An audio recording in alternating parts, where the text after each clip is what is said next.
Dengan diangkatnya Wali Kota Ambon, Bodewin Watimena menjadi Ketua Majelis Pembimbing Kuartir Cabang Ambon, siap membangkitkan semangat generasi muda di Kota Ambon.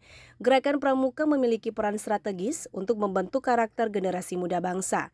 Wali Kota Ambon, Bodewin Watimena mengatakan, kegiatan ini memiliki makna nilai-nilai luhur seperti tanggung jawab, kepemimpinan, gotong royong, kemandirian, dan kepedulian sosial.